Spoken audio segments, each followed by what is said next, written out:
प्रद्युम्न सिंह तोमर जी, हमारे ग्रामीण एवं पंचायती राज के समर्पित जनसेवक आदरणीय महेंद्र सिंह सिसोदिया जी,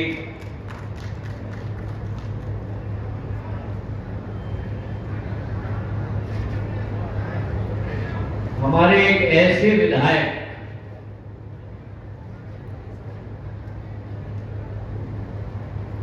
जिनमें दो खूबियां हैं।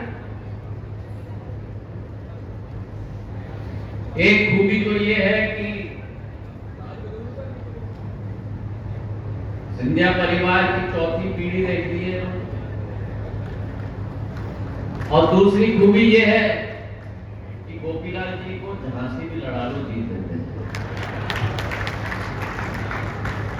अशोकनगर के विधायक रहे, शाडोरा के विधायक रहे, गुना के विधायक रहे, मेरे अपने परिवार के सदस्य के रूप में वर्तमान में गुना के विधायक आदरणीय गोपीलाल जाटव साहब,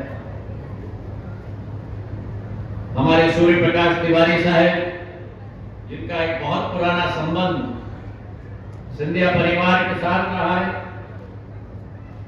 हमारे नवनिर्वाचित जिला पंचायत के अध्यक्ष अरविंद धाकड़ जी, हमारे जिले के अध्यक्ष पार्टी के साफ दिल से काम करने वाले हमारे धर्मेंद्र सिंह सिकरवार साहब, मंच पर आसीन हमारे पूर्व विधायक, पूर्व नगर पालिका के अध्यक्ष आदरणीय सलूजा साहब, चाचुना की हमारी विधायिका, संघर्षशील आदरणीय ममता मीना जी, गुना के हमारे पूर्व विधायक जो स्वयं में एक इतिहासकार भी हैं, आदरणीय पन्नालाल शाक्य साहब, गजेंद्र सिंह सिकरवार साहब, पूर्व हमारे जिलाध्यक्ष, राधेश्याम पारिक साहब, हरि सिंह यादव जी, योगेंद्र नुम्बा साहब, नीरज निगम जी,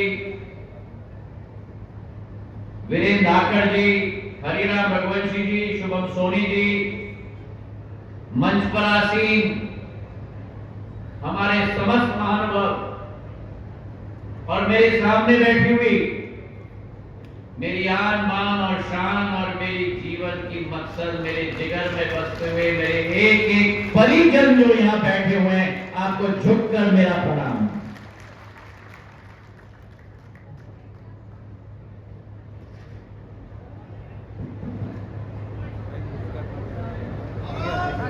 जब जब मैं गुना और बामोरी वापस आता हूं, अरे भैया मुझे 20 साल पहले की यादें ताज़ी हो जाती हैं।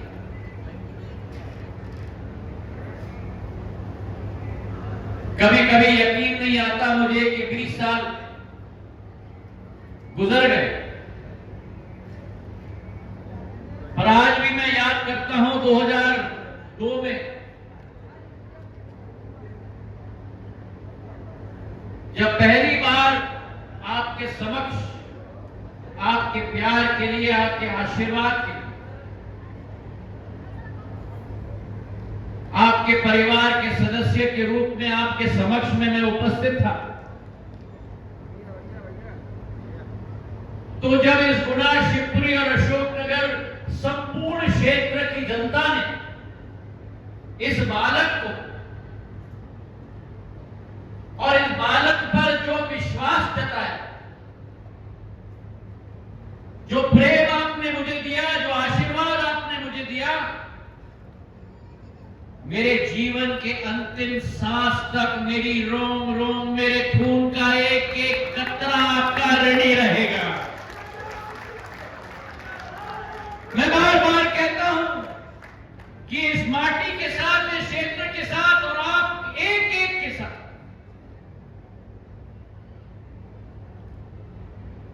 मैं मंच का आदमी नहीं हूं, न मंच का अभिलाषी हूं,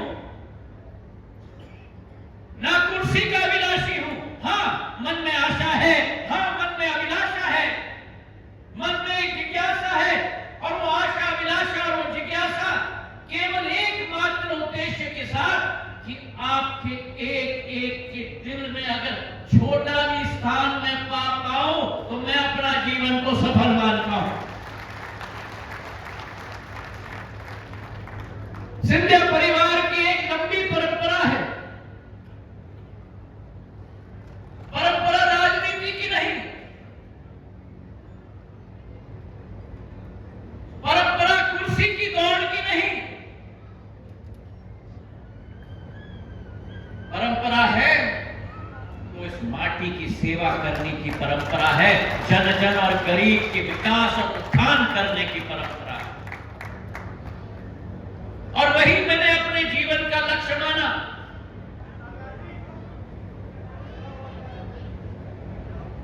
जीवन का लक्ष्य सिंधिया परिवार का राजनीति नहीं लेकिन जन सेवा है, और राजनीति केवल एक माध्यम है उस लक्ष्य की पूर्ति करने के लिए, उससे ज्यादा नहीं मेरे भाइयों। उस सफर में अगर मेरी सबसे बड़ी पूंजी अगर कुछ है तो वो सबसे बड़ी पूंजी आपका लाड़, आपका प्यार, आपका प्रेम, मेरे माताओं का आशीर्वाद, मेरे बुजुर्गों का आशीर्वाद, वही मुझे हौसला देता है, वही मुझे बुलंदगी देती है आपकी आवाज उठाने के लिए, आपकी विकास करने के लिए, आपकी प्रगति करने के लिए। हाँ, और अगर किसी ने हिम्मत की आपके साथ नाइंसाफी करने के लिए तो आपका तलवार और ढाल भी ज्योतिरादित्य सिंधिया बनता है।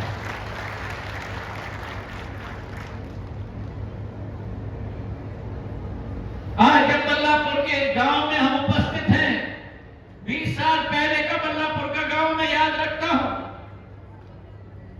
यहां का रूट हिनोतिया होते हुए, मामद होते हुए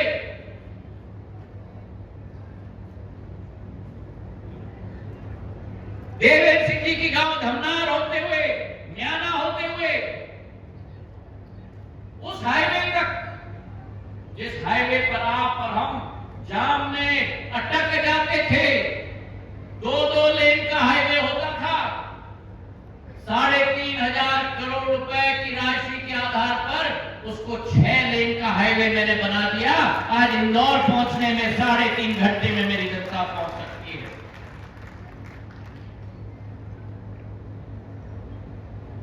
विकास और प्रगति इस बामोरी क्षेत्र में, गोपीलाल जी के इस गुना क्षेत्र में,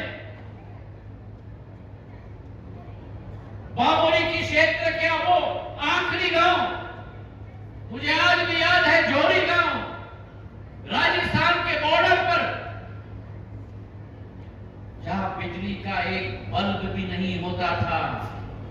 पहला कदम मैंने उठाया एक सांसद के रूप में, उस जोरी गांव में सबस्टेशन लगाने का कार्य हमने संपन्न किया। और जब ऊर्जा मंत्री में बना, वो दृश्य भी मुझे याद है, जब गुना शिवपुरी संसदीय क्षेत्र का मैंने दौरा किया। आसपास के गांव में नियम वहां होता था कि एक ब्लॉक में केवल एक सबस्टेशन लग सकता है देश में। मेरे क्षेत्र के लिए मैंने नियम को साइड में रख दिया और सबस्टेशनों की ऐसी बौछार मैंने बमोरी, गुना और संपूर्ण संसदीय क्षेत्र में की, जितने ट्रांसफॉर्मर नहीं उतने ज्यादा सबस्टेशन मैंने लगा के। और गुना क्षेत्र में चाहे बांसखेड़ी हो, चाहे रामनगर हो, कावल हो, सेंधुआ हो, इंदिरा हो, चाहे गुना में नठाई हो, खेजरा हो, सिलावटी हो, एक गांव में, और एक गांव मुझे याद है जिसका नाम मैंने नहीं लिया, जो अभी रास्ते में मैं निकला हूं।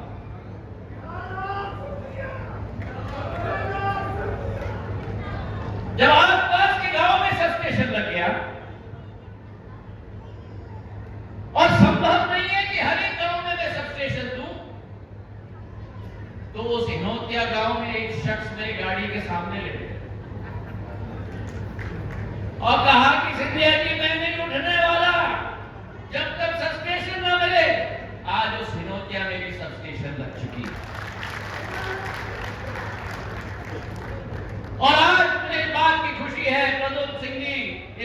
पे हैं, महेंद्र सिंह जी, गोपीलाल जी इस मंच पे हैं, कि जो बीज हमने बोई थी,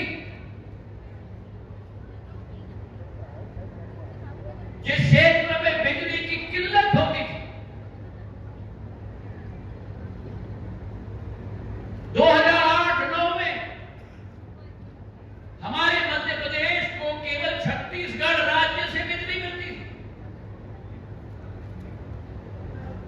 ऊर्जा मंत्री में नहीं था, लेकिन मेरे पूज्य पिताजी का संकल्प था कि ग्वालियर चंबल संभाग की वोल्टेज की समस्या का समाधान अगर करना है तो आगरा से हमको कनेक्ट करना होगा, और आगरा से लाइन ग्वालियर तक और बीना तक 133 केवी की नहीं, 220 केवी की नहीं, 400 केवी की नहीं, 765 केवी की डबल लाइन लगाकर वोल्टेज की समस्या ग्वालियर चंबल संभाग का निजात हमने दिया।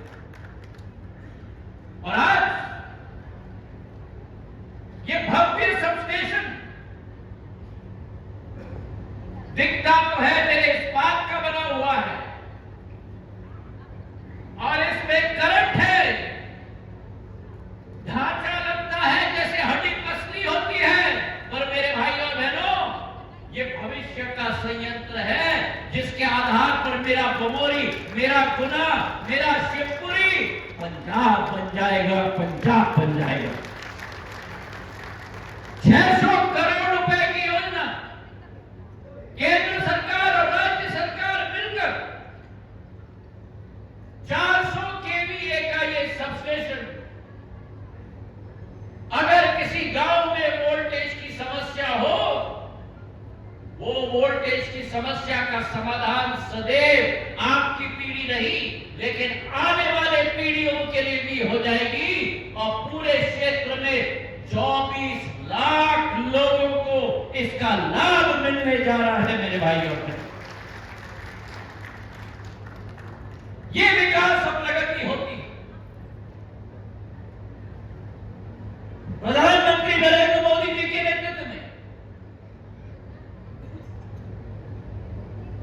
मध्य प्रदेश के मुख्यमंत्री शिवराज सिंह जी के नेतृत्व में 2018 में जो सरकार आई थी, जिस सरकार को लाने में जी जान की मेहनत हम सब ने की थी, एक आशा के साथ, एक अभिलाषा के साथ कि विकास और प्रगति की नई गति हम दे पाएंगे मध्य प्रदेश को। वो गति तो नहीं मिली, लेकिन वल्लभ भवन को भ्रष्टाचार का अड्डा बना दिया। कहा था कि ऋण माफी हम करवाएंगे 15 दिन के अंदर, नहीं तो मुख्यमंत्री बदलेंगे। 15 महीनों तक ऋण माफी नहीं की। ऐसे वादा खिलाफी सरकार तो धूल चटाने का काम गुजरात से होने का।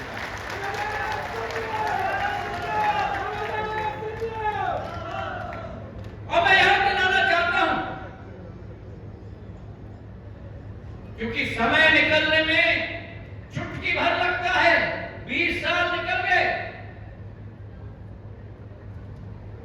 मैं याद दिलाना चाहता हूं वो 2003 का कालखंड, वो 2003 का कालखंड याद है? याद है? वो 2003 का कालखंड जब मेरा किसान दिन भर करता था बुआई और बिजली मिलती थी रात के 1 बजे तक, और रात भर करना पड़ता था उसको सिंचाई। बिजली की वोल्टेज नहीं मिलती थी, बिजली नहीं मिलती थी, और वोल्टेज भी मिलती थी तो tip tip tip tip tip tip. सही है कि नहीं?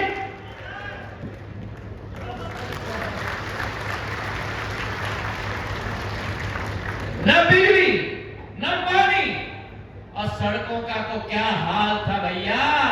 हम लोगों को ढूंढने पड़ते थे कि सड़क कहां से शुरू होती है और गड्ढे कहां समाप्त होते थे। और जो शख्स, जो कप्तान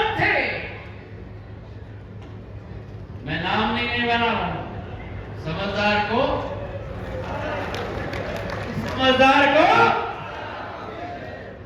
साल था, वो साल था 2003। याद रखना, वो कोड होना चाहिए आपके और हमारे बीच में 2003।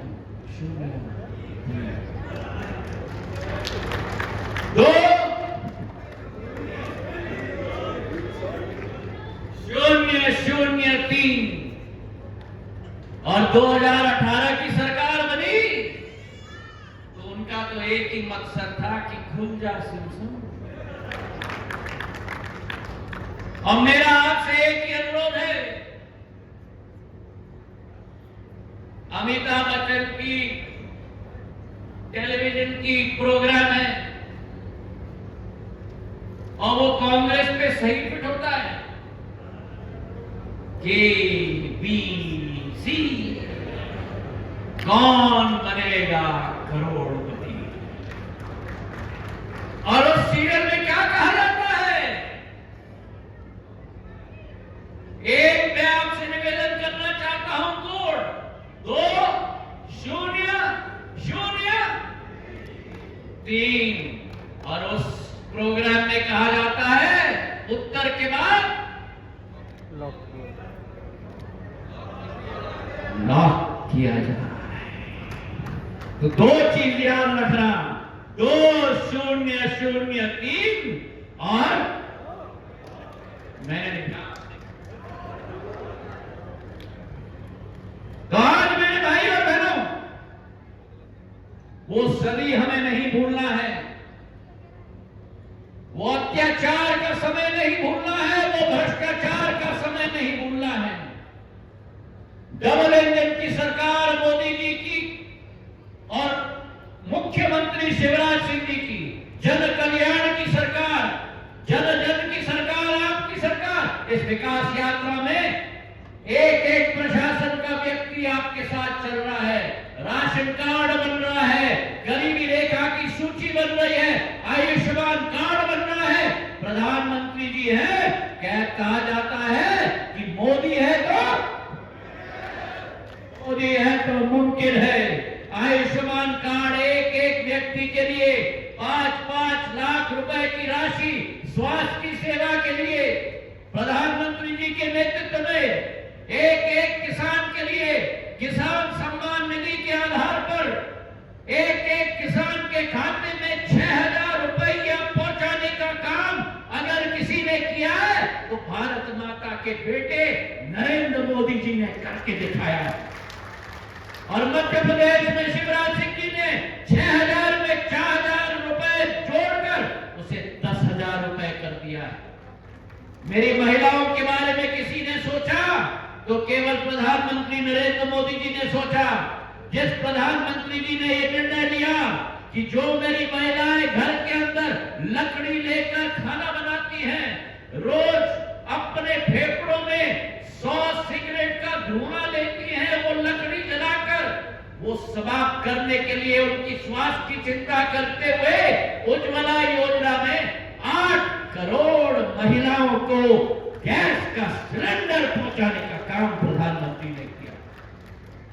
मुख्यमंत्री ने लाडली लक्ष्मी योजना के तहत एक एक बेटी को सम्मान देते हुए बचपन से, जब से जन्म बेटी होती है 21 साल की उम्र तक राशि राज्य सरकार से दिया जाएगा और जब वो बेटी 21 वर्ष की होगी तो उसके हाथ में 1 लाख रुपया का चेक थमाया जाएगा।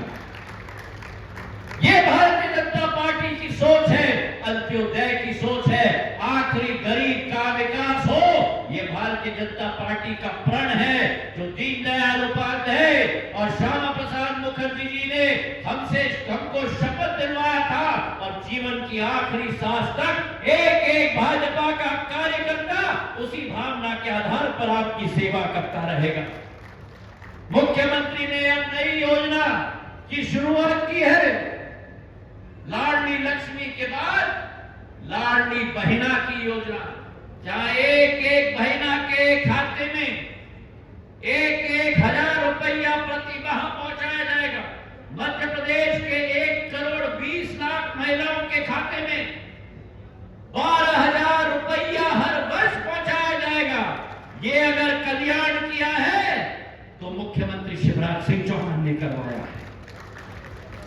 मैं देख रहा हूं कि महिलाएं तो ताली बजा रही हैं, लेकिन पुरुष मेरे बड़े कंजूसी करते हैं। वो इसलिए क्योंकि महिलाओं के हाथों में तिजोरी की चाबी तो होती है, पर अब राशि भी तिजोरी में महिला डालेगी। अगर राशि भी तिजोरी में महिला डालेगी तो ये कल्पना करो कि अगर घर में हमारी माता है, माता के खाते में अगर 1,000 रुपया प्रति माह मिले तो साल में कितने मिलेंगे? 12,000। और माता जी के साथ अगर घर में एक बिटिया है तो बिटिया के खाते में कितने पैसे मिलेंगे हर साल? 12 और 12 कितने हुए?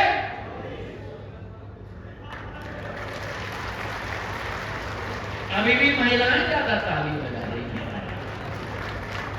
12 और 12 24। और अगर उसी घर में माता जी के साथ और बेटी के साथ अगर घर में बहू भी हो तो बहू के खाते में तो 12 12 और 12 कितना हुआ? और अगर घर में 2 बेटे हो और घर में 2 बेटे की शादी हो गई तो दूसरी बहू भी हो, तो अगर दूसरी बहू भी हो तो दूसरी बहू को कितना मिलेगा? तो माता जी, बेटी और दोनों बहू मिलाकर कितना हुआ? और अगर 48,000 माता जी और बेटी और दोनों बहुओं को मिल गई और वो घर मेरे अन्नदाता का घर है, तो मेरे किसान को कितना मिलेगा? कितना मिलेगा? तो 48,000 और 10,000 कितना हुआ?